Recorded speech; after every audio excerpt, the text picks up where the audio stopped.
Tardes. Vamos a la última sección, este panel sobre optimizar para aplicación IA en México. El objetivo de este panel es vamos a varias preguntas, por ejemplo, ¿qué hace en la IA en México? ¿Y qué problema urgente en México podemos empezar a resolver? ¿Y dónde está optimizar para mayor impacto de IA para la sociedad de México? Entonces, para responder todas esas preguntas, entonces tenemos un grupo de expertos y ellos vienen de diferentes universidades, ambos de privada y pública. Hay muchos diferentes, entonces vamos a empezar primero. El analista es Dr. Gine Álvaro Hernández. Voy a introducir un poquito. Él viene de Tecnológico de Orizaba. Dr. Gine es es un miembro de SNI nivel 3 con más de 300 publicaciones y él es editor social de revista también muy famosa Interview Latinoamérica, y su trabajo es Integrate Internet of Things, sistema inteligente, y es como un alto nivel sobre cómo construir de arquitecto tecnología de México necesitan. Ok, entonces bienvenido a Dr. Gine, está en línea. Okay.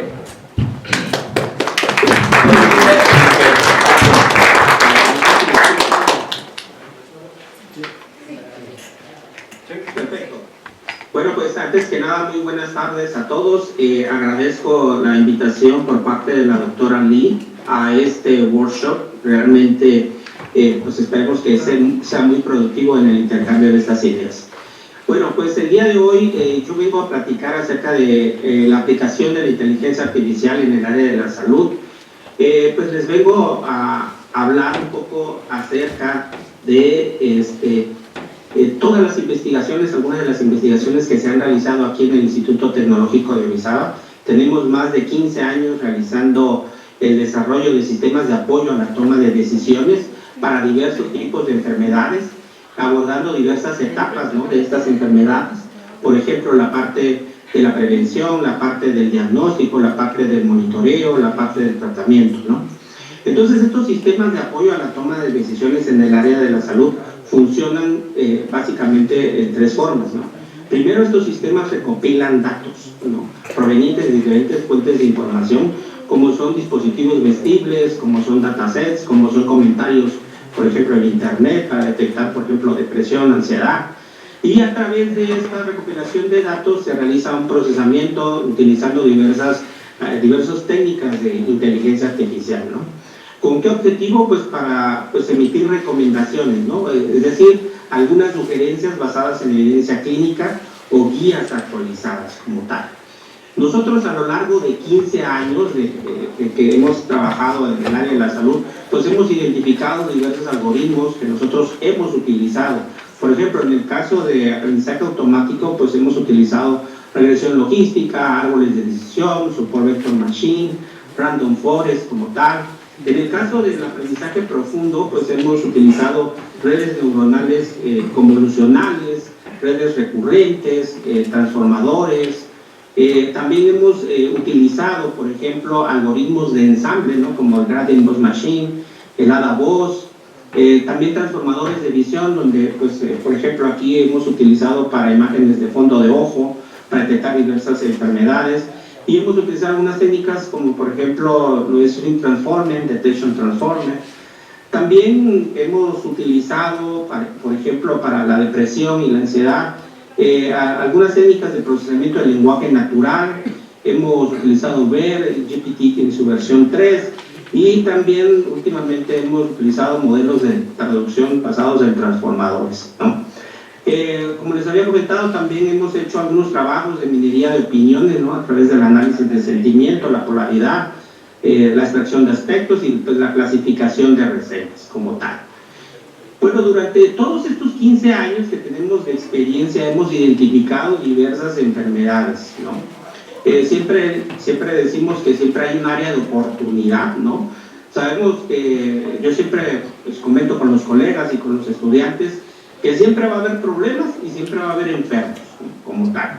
Entonces, pues nosotros nos hemos abocado a atacar, abordar a diversos tipos de enfermedades como son las crónico-degenerativas, las neurodegenerativas, los trastornos psicológicos y del neurodesarrollo, ¿no?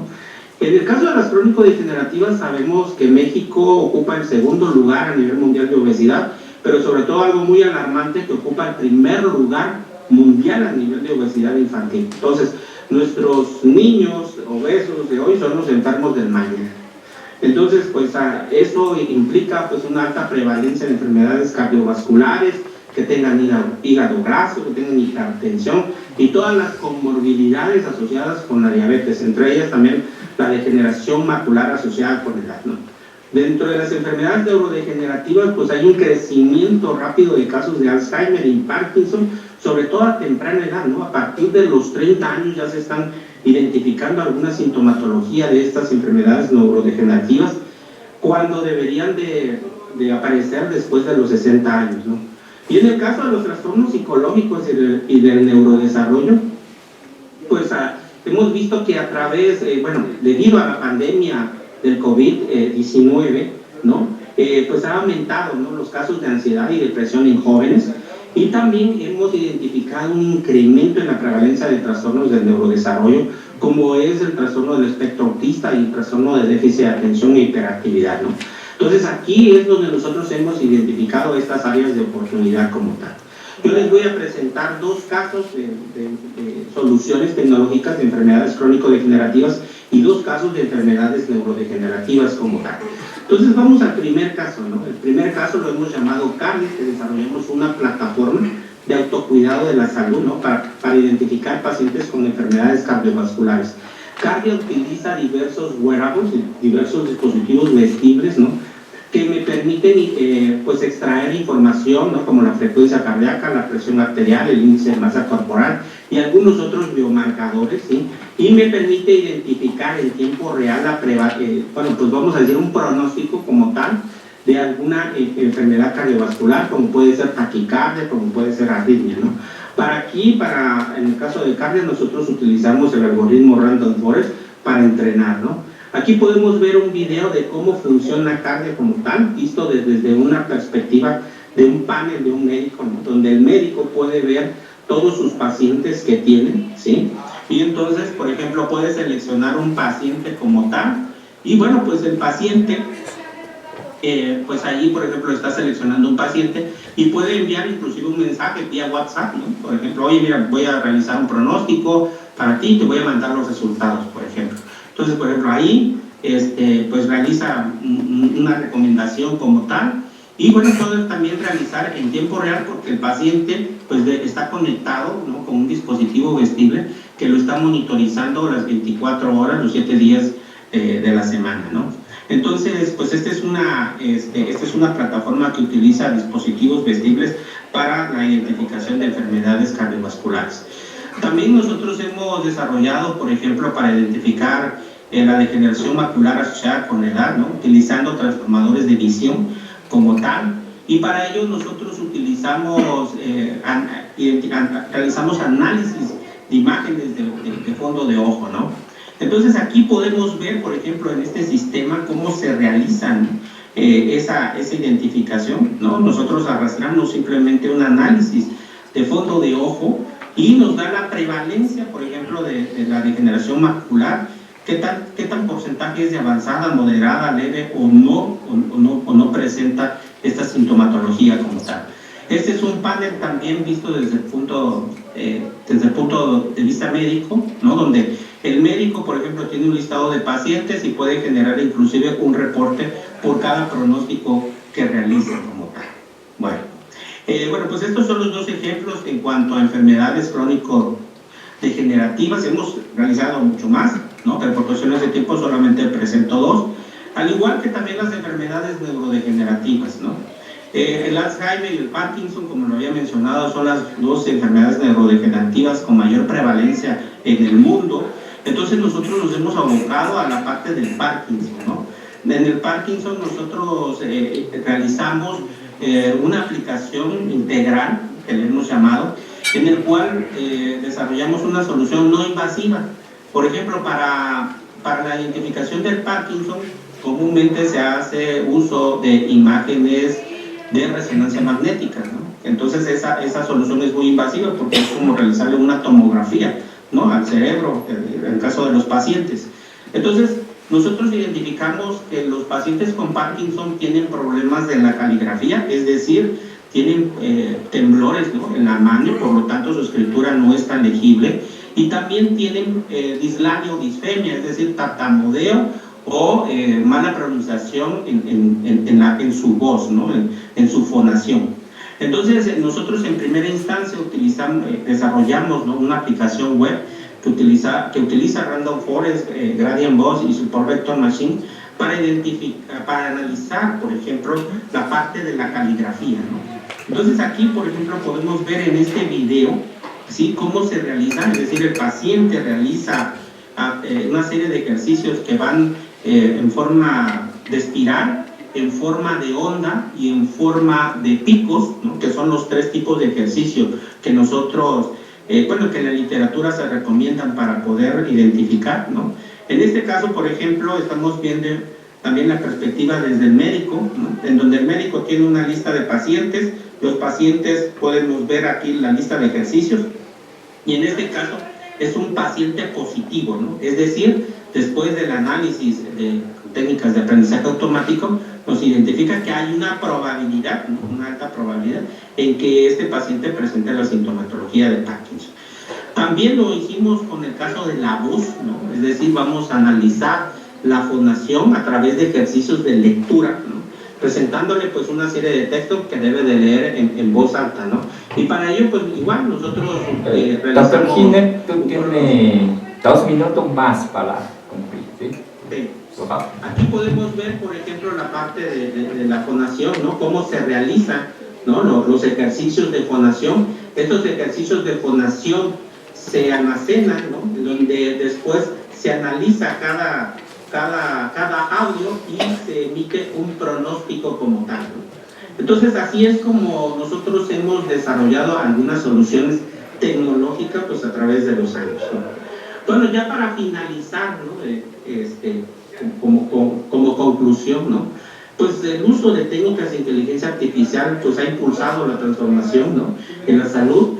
Y yo lo digo a través de ofrecer primero soluciones tecnológicas que ofrezcan diagnósticos precisos, ¿no?, tratamientos más personalizados y una gestión eficiente, ¿no? Y también quiero enfatizar que no con ello viene a reemplazar el juicio ni la empatía pues de los profesionales, es decir, la inteligencia artificial no vino para reemplazar pues a los profesionales del área de la salud. Me agradezco su atención prestada y muchas gracias. Ok, gracias. Ahorita vamos a discutir. Es para la siguiente panelista. Ella Martínez es miembro de SNI, es directiva de la Sociedad Mexicana.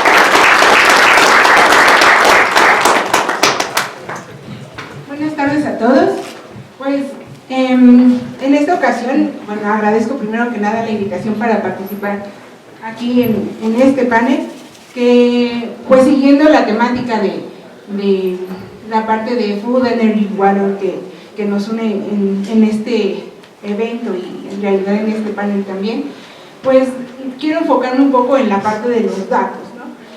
La cultura de datos en México sabemos que no es como la mejor que existe, pero pues ¿a qué nos referimos con esta cultura de datos? Comienza con la comprensión de la importancia de los datos y luego la toma de decisiones basada en datos, ¿no? Y esa es una definición dada por una guía que tienen en Google Cloud básicamente para el tipo de datos, almacenamiento que debería de estar, ¿no?, vaya de Google como tal. Entonces, ellos parten de que los datos deben de ser comprendidos, ¿no? Y no solo comprendidos, sino también utilizados para tomar decisiones. En este sentido, ¿qué datos son los que tenemos en México? En México hubo un esfuerzo por recabar datos de instituciones públicas porque estaba muy perdido hace aproximadamente 10 años, y a pesar de que muchas instituciones han colaborado, pues esos datos no están con la mejor calidad, no están tal vez como deberían, ¿no? hay varias bases de datos de varias instituciones y es un portal de datos abiertos, por lo tanto cualquiera podría tener acceso a él, ¿no? Y enfocándonos un poco en los tres elementos que tenemos aquí en la parte de Fuel, en la parte de alimentación, de energía, de agua, tenemos varias instituciones que han puesto datos en esta plataforma orientado a estos elementos, ¿no? Estas que ven aquí son instituciones que sí han subido datos ahí, ¿ok? Sin embargo, los datos que tenemos ahí tal vez no son como nos gustaría tenerlos como tal, ¿no? O en la plataforma dicen o sugieren ampliamente que sean archivos que podamos procesar, no sé, CSV o JSON mínimo, ¿no? O sea, ya, si es una base de SQL, ojalá, ¿no? Pero al menos algo como más procesable es la sugerencia. Y entonces lo que hacen las instituciones, no todas, pero muchas dices, pues quieres un CSV que se parece como un Excel, entonces en una sola celda pongo un resumen. Y es real, o sea, no lo estoy inventando, no diré el nombre de instituciones, pero así están los datos. O quieres saber cuántos pacientes hay, de qué padecimientos o así, y entonces hay una base de datos que en una celda tiene un 4.856. ¿Qué significa? No sabemos, ¿no? Querías un CSV y yo te puse uno, ¿no? Entonces, pues esta cultura de datos, de compartir los datos, no está presente. Tenemos muchos datos también con ruidos. En nuestro caso nos hemos encontrado, ahorita les platico de las aplicaciones, pero nos hemos encontrado con datos que tal vez tienen un mejor formato o que hay que pasarlos, no sé, de PDF pues a un archivo procesable, básicamente a datos que podamos procesar, y pues de entrada en la conversión ya es un tema, ¿no? Pero ya teniendo los datos, a veces no cuadran entre ellos, ¿no? Dicen, por ejemplo, tengo 10 casos en enero y en febrero hubieron 3 más, entonces en total hay 24. Entonces, a ver, espera, ¿cómo 10 más 3 es 24? ¿No? O sea, ¿de dónde salió eso? Y entonces, aunque no lo crea, contactamos a las instituciones, o sea, quisimos contactar a estas instituciones de, oye, tal vez no estoy entendiendo bien los datos porque pues no cuadra la suma. Si tienes un mes una cosa, aumentan tantos y la suma al final no da, ¿no? Tal vez hay otra interpretación de los datos o qué está pasando aquí. Y la respuesta fue, yo no hice esos datos. Entonces, pues no hay un seguimiento de esos datos y por lo tanto, pues no sabemos, pues hay ruido finalmente. Entonces, desde la procedencia de los datos tenemos ruido y obviamente ese ruido se irá arrastrando hasta tener pues los pronósticos o lo que vayamos a aplicar en los algoritmos, ¿no? Es algo que se va a ir arrastrando poco a poco. Hemos trabajado sobre todo, yo soy de UPITA, aquí a un lado del CIMESTAP, y hemos trabajado mucho con datos en el campo de alimentos como tal, y lo hemos orientado mucho a la parte de salud. Por ejemplo, qué padecimientos están asociados dependiendo del tipo de alimentación que tienen, no solo como el tipo de consumo, si hay vegetales y proteína y cosas por el estilo, sino también si su cocina es de leña, por ejemplo, o gas o cosas por el estilo, ¿no? Entonces, hay varios datos que hemos podido rescatar de ahí, que ya tienen ruido, ya decíamos, por así decirlo. Y por ejemplo, nos hemos encontrado muchas veces cuando hacemos las predicciones de que al haber algunos sesgos en la recabación de los datos, obviamente los análisis, las clasificaciones que utilizamos ya con los algoritmos de inteligencia artificial, pues salen sesgadas también, ¿no? Resulta haber más padecimientos donde sí hay hospitales. Entonces, donde no hay hospitales en zonas rurales, resulta que nadie se enferma. Pero pues en realidad no es que nadie se enferme, sino que no hay datos al respecto, ¿no? Entonces, cuando empezamos a sacar los primeros resultados decíamos, pues esta población se está enfermando mucho, y ya cuando uno empieza a profundizar en ellos nos damos cuenta de pues que hay un sesgo fuerte, ¿no? Y en realidad podríamos tener muchísimas aplicaciones en estos campos, entre ellas ligadas como tal. Estamos trabajando mucho hacia, relacionando los datos alimenticios con obesidad, con hipertensión, pero también lo estamos relacionando con otras enfermedades, ¿no? Entonces, ¿qué enfermedades se asocian ahí a estas o con cuál otra suele presentarse? Por ejemplo, el glaucoma, que suele ser muy común, por ejemplo, con la diabetes o cosas por el estilo, ¿no? Entonces, ¿qué enfermedades suelen presentarse? ¿Qué evolución se espera? Entonces, es parte de los datos que hemos analizado en este sentido. Algunos otros datos suelen ser recabados como de manera manual, por así decirlo, ¿no? Bueno, con respecto a estos datos, parte de nuestros retos es lo que les decía. La plataforma dice, por favor, que sean procesables, que sean CSVs, que sean JSON, pero es muy complicado, ¿no? Pero es un paso aplaudible, ¿no? O sea, el gobierno al menos lo está intentando, ¿no? Y las instituciones pues dan lo mínimo tal vez requerido, o hay algunas que sí colaboran un poco más, ¿no? Eso también es cierto.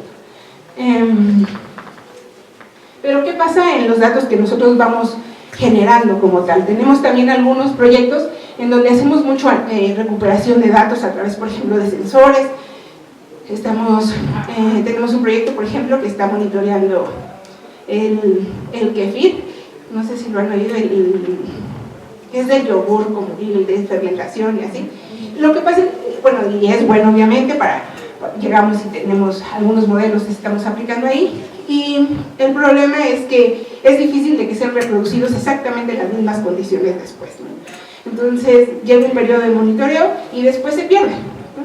Y muchos datos suelen suceder lo mismo. Trabajo con un sector de la población, bueno, que tienen discapacidad auditiva, y hacemos a veces algún censado de manos, de manos para reproducir las señas, porque es lengua de señas finalmente, y cuando se arma un guante, a veces hay que cambiarlo porque pues tienen cierta vida los sensores, por ejemplo. Entonces podemos tener imágenes, pero en realidad es difícil llevar como que mis datos, por así decirlo, sean totalmente útiles a otro grupo de investigación que también esté llevando señas, porque es difícil reproducirlos exactamente como están. O sea, reproducir un guante, por ejemplo, exactamente igual que otro, va a ser muy complicado. Entonces, a la hora pues los sensores son muy sensibles. Entonces, con cualquier modificación, pues ya arrojan datos que son completamente diferentes. Entonces, hay que volver a hacer el entrenamiento, por ejemplo, ¿no? Para algunos reconocimientos. Entonces, esta falta de que puedan ser reproducidos a veces es complicado.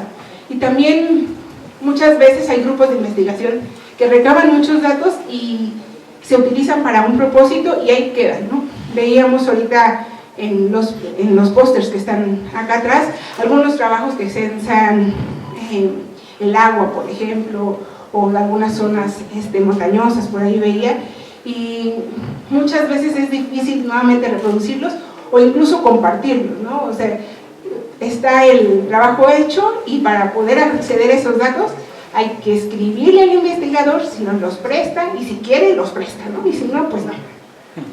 Entonces, no solo, o sea, el problema de compartir los datos no es del gobierno, ¿no? Es también un poco de nosotros como tal, de poder estar haciendo un intercambio entre estos datos, y los datos van a ser la fuente de pues estos algoritmos que estamos utilizando al final, ¿no? De inteligencia artificial y de machine learning. Y en este sentido, pues mi invitación es hacia la cooperación, ¿no? Hay que cooperar entre instituciones, hay que cooperar con el gobierno, y pues entre todos para de alguna forma hacer comunidad al respecto. Muchas gracias.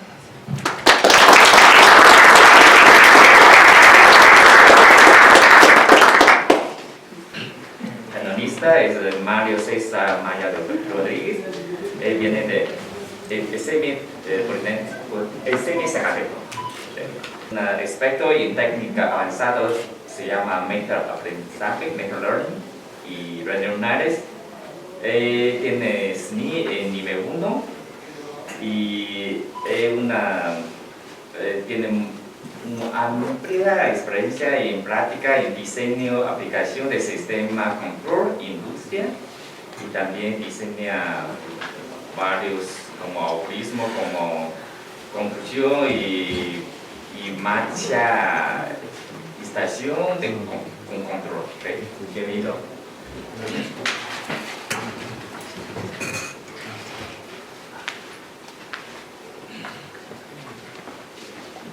tardes a todos. Agradezco a la doctora Lee por su invitación y yo quisiera aprovechar esta oportunidad para comentar un poco acerca de cómo la inteligencia artificial está tomando parte en la parte de energía. En México, como país, tiene principalmente a través de diferentes programas, por ejemplo, PRONACE, el Programa Nacional Estratégico, o el Plan de Desarrollo Nacional, ciertas misiones en la eficiencia y lograr mejores resultados en el uso de la energía. En este caso, el Instituto tiene como misión precisamente la transición hacia energías renovables y sostenibilidad energética, lo que va a derivar precisamente en lo que sería energía asequible. Pero esto tiene un problema. Y tomé como ejemplo precisamente lo que ha mencionado Siemens desde hace ya algunos años. Todavía podemos hacerlo hoy, pero ¿qué tal dentro de 5 o 10 años? Cuando cada vez más centrales eléctricas tradicionales sean reemplazadas por fuentes fluctuantes como la energía eólica y la energía solar. Y esto fue desde 2017. Y tiene razón. ¿Por qué? Porque muchas de estas energías dependen precisamente del clima o de cierta dinámica que existe en el ambiente. Y eso va a provocar que la cogeneración o la poligeneración de energía eléctrica en el país se vea afectada, obviamente, derivado de la demanda y también derivado de la posible producción. Entonces, la pregunta aquí es, ¿podemos dejar de subsistir o podemos dejar de subsistir con energía propia o no? Entonces, ¿por qué la inteligencia artificial entra en esta parte? Parte de los posibles escenarios en los cuales podemos estar utilizando es precisamente a través de lo que podemos llamar un gemelo digital. Este gemelo digital lo que va a intentar hacer principalmente desde el punto de vista de inteligencia artificial o desde nuestras áreas es precisamente la predicción, porque en función de los diferentes datos climatológicos que pudieran llegar a existir en el país, pudiéramos predecir a lo largo del tiempo, a través de predicciones en el horizonte y no nada más predicciones inmediatas, cómo va a ser la generación precisamente de esa energía. Y eso es importante porque no podemos dejar sin energía a un sector del país simplemente porque fue demandada más de la que podíamos producir. Entonces, cuando nosotros nos topamos con este paradigma, con este problema, es necesario estar preparados para ello. Esta nota es de hace casi 10 años y tiene que ver mucho con la idea de que una cosa es la verdad de México y la otra cosa es la realidad del mundo, en la cual nosotros no nos encontramos a la misma par. Entonces, cuando queremos adquirir esa tecnología, pues existen diferentes problemas. ¿Cómo lo puede llegar a ser la falta de personal capacitado para hacer uso de esa tecnología? Un choque cultural, porque a nivel industrial esto es muy rechazado. Tal vez sea mejor, pero va a ser rechazado. ¿Por qué? Porque los que están al frente de esas industrias se resisten al cambio en muchas ocasiones, no en todas, obviamente. Entonces, no solamente tiene que ver con el hecho de producir más y más y más teoría o reproducir resultados en laboratorio, sino también cómo se va a intentar concientizar a la industria del uso de, porque al final ellos también se van a ver beneficiados. Tenemos como posibles áreas de oportunidad planificación, optimización, mantenimiento, transición energética y colaboración. Entonces, no solo se trata de generar conocimiento por generar conocimiento. Desde mi punto de vista y en mi experiencia industrial, me he encontrado precisamente con estos problemas, que si bien ya se están intentando abordar y que al final la ola que sucede en el mundo va a alcanzar a México y lo va a tener que hacer, ese es el problema que tiene México en realidad a lo largo de su historia. No nos somos reactivos, no nos preparamos precisamente para esos cambios. Entonces, en el uso precisamente del sistema digital y a través de las diferentes metodologías que pueden llegar a existir para poderse implementar desde este punto de vista, creo que hay mucha oportunidad en México para poder aplicar este tipo de soluciones. La cuestión aquí, y creo que tiene que ver también con la primera parte, que es que el gobierno está intentando focalizar, dirigir, enfocar los resultados de investigación a la solución de los problemas. Y así tendría que ser, realmente. Entonces, si logramos brincar esa barrera y además también podemos sortear la débil cooperación que existe entre investigación e industria, y no lo digo que sea en todos los casos, obviamente hay sus excepciones, vamos a poder lograr como México un mejor país. Y también va mencionado que creo que en México existe mucho talento, capacidad, recursos. Entonces, a veces también nos toca a nosotros romper esas barreras como investigadores, ¿no? No queremos salir del laboratorio, no queremos profundizar en un área que no es de nuestro interés, a lo mejor expertise, pero se tiene que hacer, porque eso es lo que nos está demandando la problemática que existe hoy en día. Yo creo que, por ejemplo, esto de gemelo digital que nació en Alemania y se generó debido a ciertas circunstancias en ese país, el mismo tiene un poderoso alcance. Que se identifiquen en la industria, en las cadenas de producción, de transformación, aquellas problemáticas que le impiden crecer. No solamente para lo que nos dice la teoría que se puede hacer, sino vamos a llegar precisamente a la coyuntura donde de nuestra historia, hablando industrialmente, cuando funcionó, no le muevas. Y eso es muy común en la industria. Si funciona, no le muevas. ¿Para qué? Si logramos vencer eso, entonces vamos a poder pasar a un mejor aprovechamiento. Y ya no vamos a ser integradores, vamos a desarrollar, vamos a innovar. Porque a nivel comercial, a lo mejor muchos de los algoritmos que se podrían generar en esta sala tal vez sean incluso mejores que los que la empresa misma genera, pero no llega a la parte de comercialización. Se queda únicamente en lo que sería un paper, una base de datos, una tesis. Entonces, yo les invito a que también hagan un esfuerzo por abordar este tipo de temas desde otro punto de vista. En la carrera, yo soy ingeniero en control de automatización, me especializo en procesos industriales. Yo siempre les comento a mis alumnos, aquí pareciera que solo existen 4 variables: presión, nivel, temperatura y flujo. Pero no es cierto. Existen N variables que podemos hacer uso para este tipo de situaciones. Y ahora tenemos una ventaja que hace unos años no había. Ya medimos todo. Todo lo concentramos en la nube. Se están haciendo esfuerzos, como lo dijo la doctora, para tener esas bases de datos y poderlas utilizar. Entonces vamos a utilizarlas. Vamos a enfocar nuestros esfuerzos en resolver esos problemas. No lo vamos a ver nosotros tal vez la culminación de eso, pero estoy seguro que en algún momento se va a lograr. Entonces, yo los invito precisamente a poder hacer eso. Y ya en una manera personal, el gemelo digital creo que va a montar a lo que sería la transferencia de aprendizaje o la metatransferencia de aprendizaje, porque entonces vamos a una industria normalmente a la que se posiciona en América, China, en alguna parte del mundo, tiene su misma estructura. Entonces ahora compartir la información de entre las plantas para resolver un problema que se suscite en cada una de ellas es posiblemente no correcto. Y eso se va a lograr precisamente por lo que conocemos como transferencia de aprendizaje o cross-domain adaptation, por ejemplo.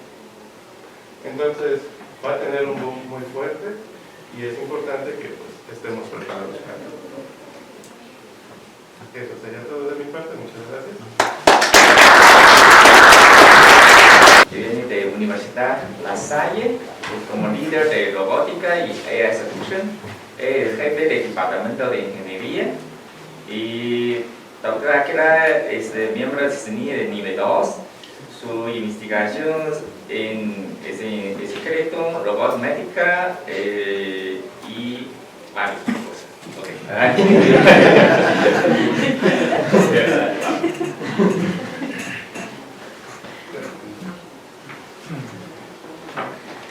Hola, buenas tardes a todos. Agradezco de nuevo la invitación del doctor Mañú y del doctor David para participar en este panel.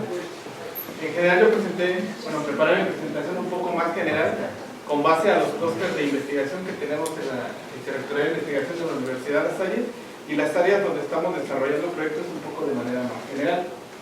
En principio me gustaría comenzar mencionando que uno de los principales retos que nosotros hemos detectado es la brecha de la implementación. Como un ejemplo es que solo el 12% de las empresas en México invierten en digitalización, aplican inteligencia artificial en procesos críticos, es decir, la mayoría está invirtiendo en lo que se conoce como marketing digital, justamente para campañas de comercialización, etcétera, pero no dentro de sus procesos productivos. ¿Eso qué significa? Que no se está utilizando el máximo potencial de la inteligencia artificial en la industria. Otro reto es justamente la brecha de justamente los apoyos fiscales, la facilidad, el acceso a la tecnología justamente para equipar todo dentro de la industria. Es decir, en resumen, el reto no es conocimiento.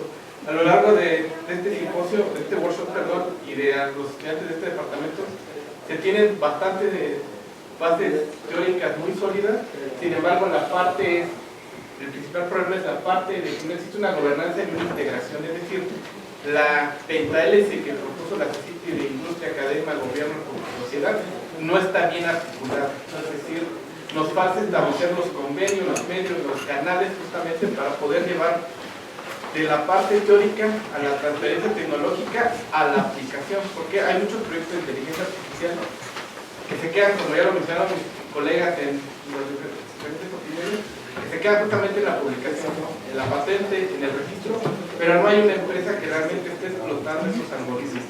Simplemente se quedan ahí como una idea, como una propuesta de solución, pero realmente no se están llevando a la práctica. Dentro de las áreas de oportunidad que nosotros identificamos es justamente utilizar la inteligencia artificial para la infraestructura inteligente. Para que se hagan una idea, en la Ciudad de México el último río vivo de la Ciudad de México es el río Magdalena, que surge en los dínamos y va bajando, ¿no? De todo el potencial de agua que se utiliza ahí, solo el 30% se utiliza realmente para consumo humano y todo lo demás se pierde por las descargas ilegales. Es decir, si nosotros utilizáramos inteligencia artificial para prever e identificar estas descargas ilegales, ya sea de domicilios particulares en la industria, podríamos aumentar el aprovechamiento de este vital líquido, sobre todo porque la Ciudad de México ya vive un estrés hídrico, es decir, hay sobredemanda de líquido a la que es capaz de relacionar. Otro de las áreas que identificamos es justamente en el transporte urbano. Todos identificamos la lamentable accidente que vimos en el puente de la Concordia, ¿no? Apenas el mes pasado. Eso lo que vino a exhibir es que los centros educativos se encuentran muy alejados de los lugares donde viven los estudiantes.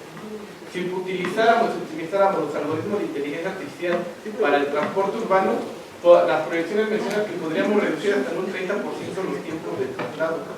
¿Eso qué significa?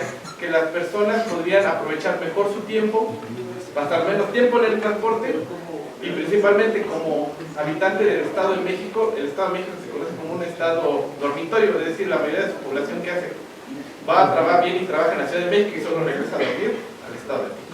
Eso tiene que ver con un antecedente más de infraestructura, pero la inteligencia artificial justamente nos permitiría a nosotros potencializar e identificar las áreas de población donde sería la ubicación más adecuada. Para hagan un ejemplo, la Universidad de Rosario Castellanos ahorita lo que está haciendo es llevarnos centros de educación a las zonas más alejadas, ¿no? del Valle de México, con el propósito de que acercar los centros de educación a las poblaciones más vulnerables o más aisladas, ¿no? Históricamente.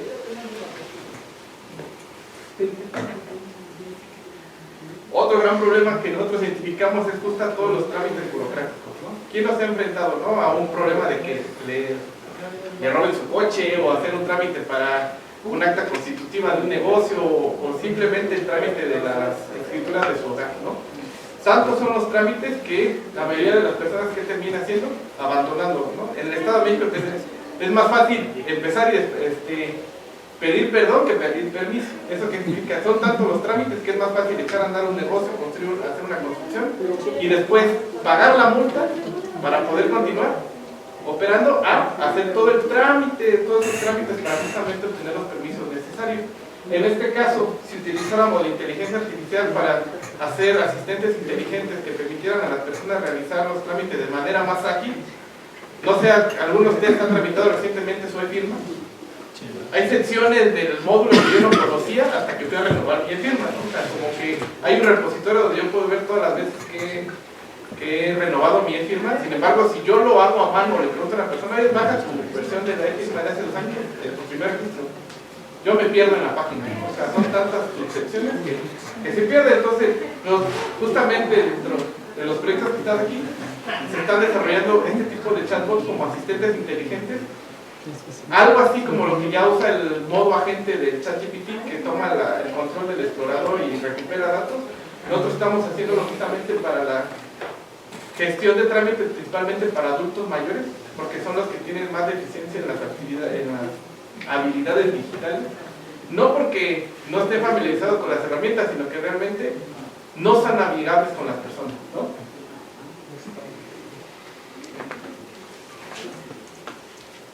Otro reto importante, ya lo comentó el compañero de su anterior participación, es justamente si queremos migrar a la industria 5.0, no es solo desarrollar las herramientas, sino dar toda la infraestructura.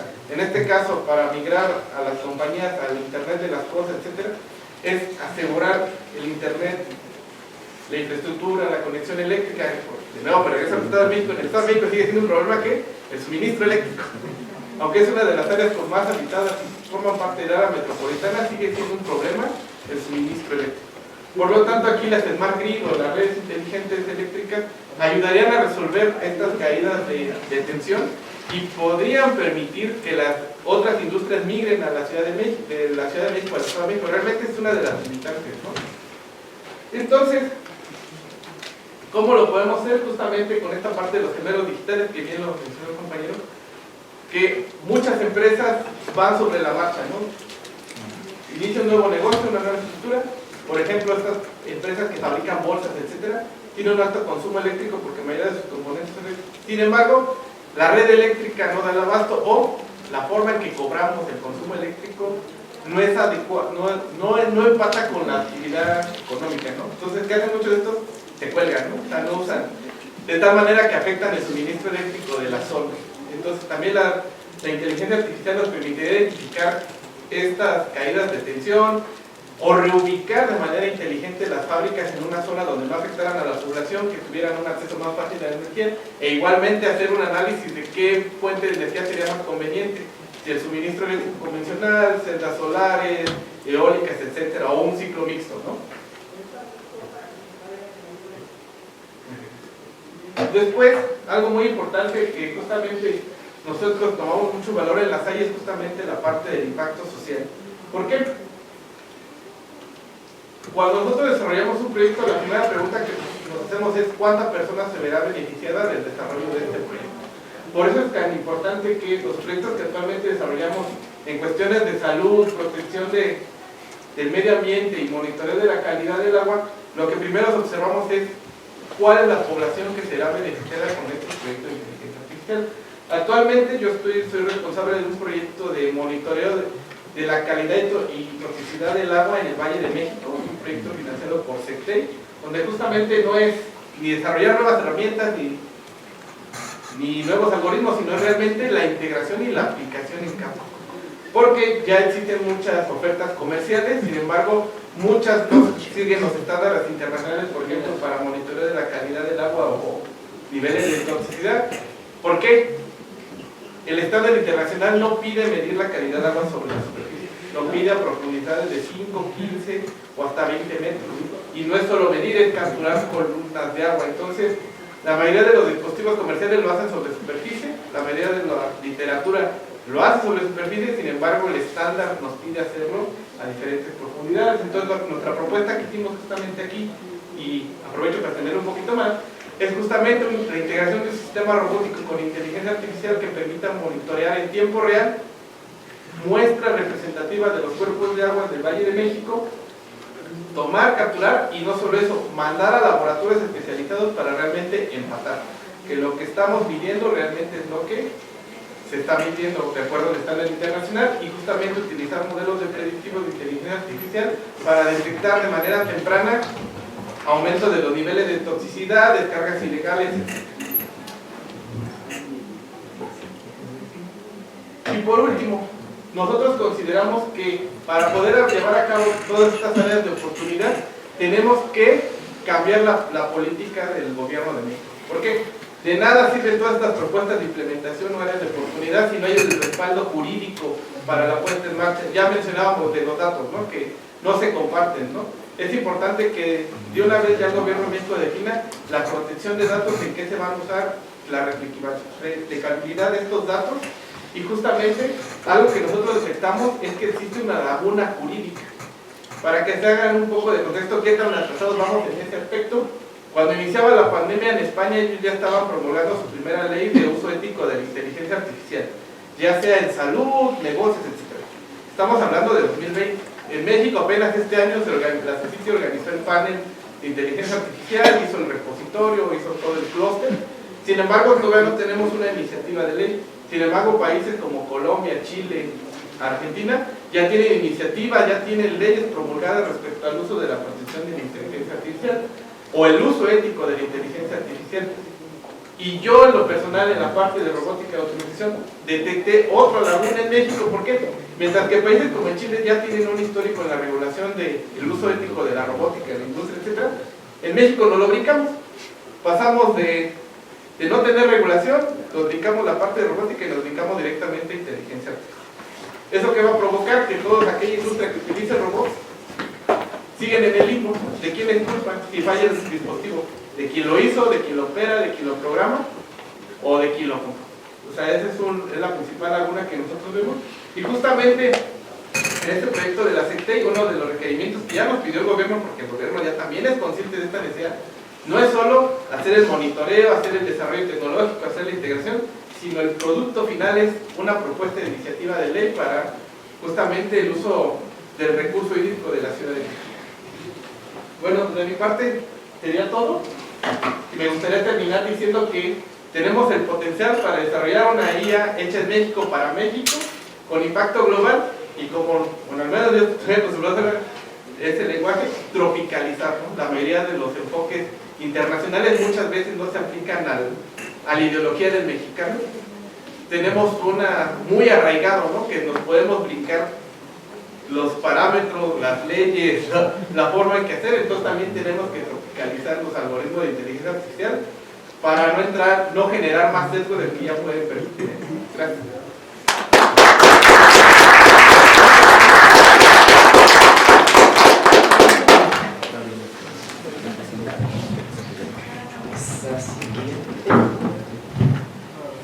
Siguiente panelista es Andrés Rodríguez, es profesor y investigador ITAM.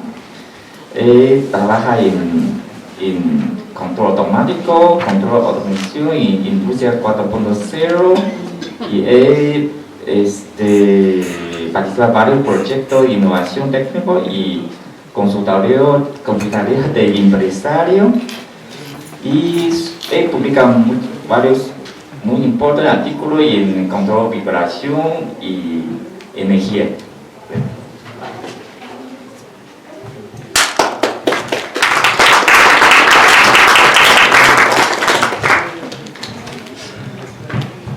Bien, ya casi toda mi presentación la han tocado de cierto modo en anteriores, pero bien, me puse la tarea de buscar, oye, ¿cuáles son las proyecciones de México antes de hablar de las oportunidades de México en cuanto a inteligencia artificial, ¿no?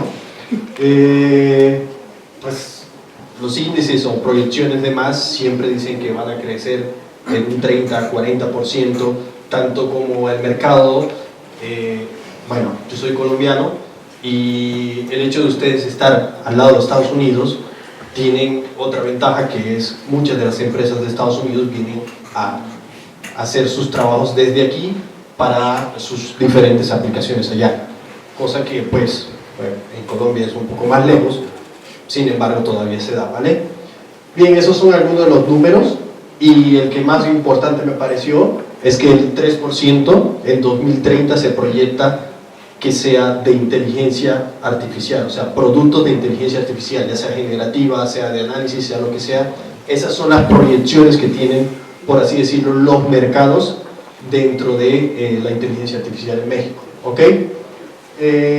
Bien, ya han hablado muchas de las estrategias, y me causaba ruido un poco, porque sí, en el 2017 no sabía que no existía una ley de la ética para el uso de la inteligencia artificial en México, y en Chile ya está desde 2017, incluso antes que España. O sea, Chile fue uno de los pioneros, incluso Uruguay, Chile y Brasil son los pioneros en inteligencia artificial en América Latina, ¿okay? De todo lo que estuve leyendo para esto, me sorprendió eso un poco, que incluso antes que países europeos, Chile ya tenía su ley que regulaba el uso.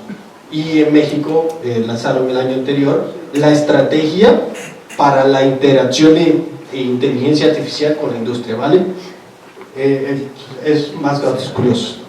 Bien, la ventaja de México que les comenté ahorita es de tener esta relación con Estados Unidos. También ha hecho que otros países se fijen en México, entre esos Huawei, que antes de, acabo de empezar realmente en el ITAM, estaba en la UNAM, y hay un fondo, lo puse ahí de hecho el enlace, para esta alianza, en el que puedes formular tu proyecto con inteligencia artificial y puedes hacer uso de los clústeres de Huawei para desarrollar todo el tipo de proyectos que quieras dentro de. ¿Cuáles tipos de proyectos se mencionaron en el foro que estuve presente y que en la UNAM? Muchos enfocados a una industria para toma de decisiones y demás. Entonces, si tiene un impacto social, ahí te capacitan para ellos usar el clúster de manera, y te financian el proyecto que tengas de investigación con el impacto social, con el impacto industrial, con el impacto agroindustrial y todo, pues ahí lo puedes leer. Ya en estos momentos está en la tercera convocatoria de esta alianza de la UNAM con Huawei. Bueno, realmente la UNAM solo es como el veedor, por así decirlo, de todos los recursos que Huawei ha dispuesto para desarrollo tecnológico con inteligencia artificial en México, ¿vale?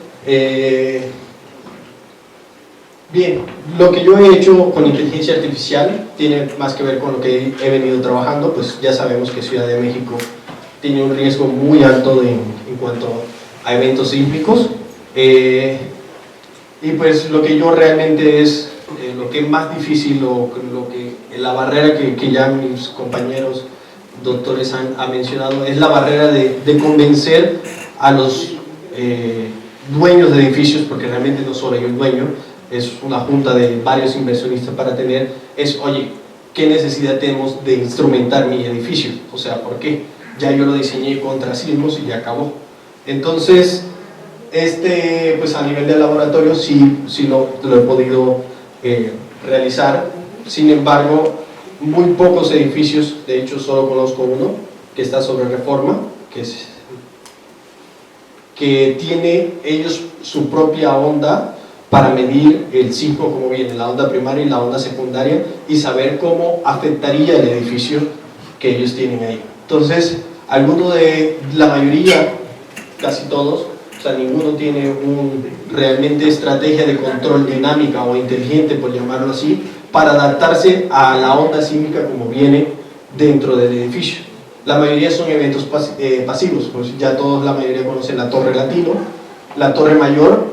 Él tiene amortiguadores instalados en sus columnas diagonales en cada uno de los pisos, y el Skyline de Santa Fe y el Torre Reforma tienen un sistema de masa sintonizada para poder hacer mitigación del movimiento del edificio en el evento sísmico. ¿Okay? Entonces, ¿cuál es el reto realmente?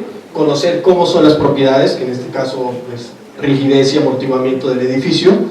En que estoy trabajando en estos momentos, aprovechar la inteligencia artificial, las redes neuronales, para identificar los cambios en las propiedades o frecuencias naturales, que al final se ve traducido en eso, de los edificios, para saber cuán seguro es el edificio para seguir habitándose o no.